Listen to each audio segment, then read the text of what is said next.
Through the wide-set gates of the city, bright-eyed came the minstrel, many a song behind him, many still before him, re-echoing strangely, ringing and kindling. First he stood bold-browed in the hall of warriors, stood and struck and flung from his strings the roar and sweep of battle, praising the might of foemen met in the death-gripped, bugle-voiced, wild-eyed, till the old men rising gathered all the youth in a ring, and drinking deep acclaimed him, making the walls and roof-tree jar as with thunder. Then of horse and hound and the train of huntsmen sprang his song, and into the souls of all men passed the cheer and heat of the chase, the fiery rush of the falcon. Singing next of love in the silken chamber sat the minstrel, eloquent, urged by lovely eyes of women, sang till the girls white-handed gathered and round him leaned and listened, eager and flushed and dreaming, now of things remembered, and now the dearer wishes yet unfilled, and they praised and crowned him, they the beloved ones.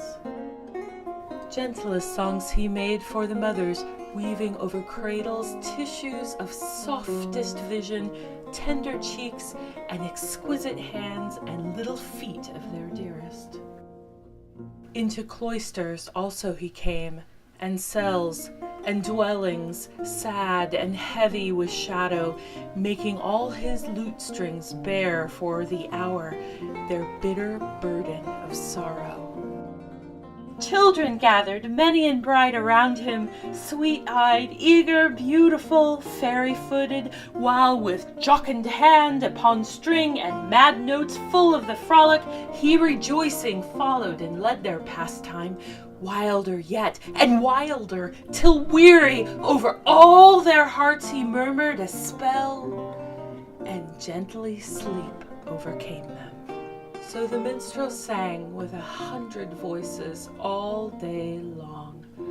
And now in the dusk of even, once again the gates of the city opened wide for his passing,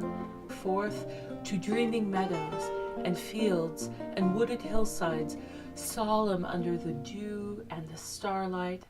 There the singer, far from the pathways straying, silent and lonely, plucked and pressed the fruit of his day's devotion,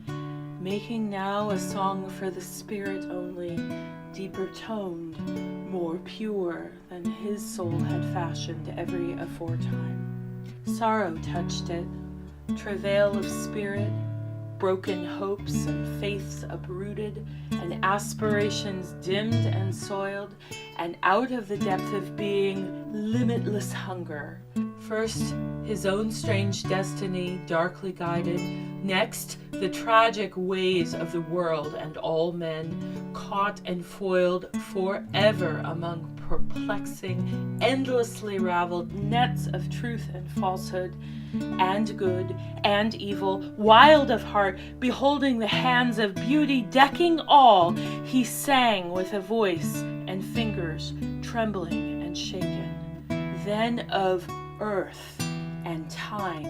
and the pure and painless night, serene with numberless worlds, inwoven scripts and golden traceries, hourly naming God the Eternal, sang the minstrel, full of the light and splendor, full of power and infinite gift, once only once. For just as the solemn glory flung by the moonshine over folds of hurrying clouds at midnight gleams and passes, so was his song,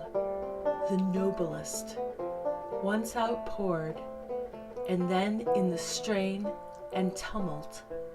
gone and forgotten.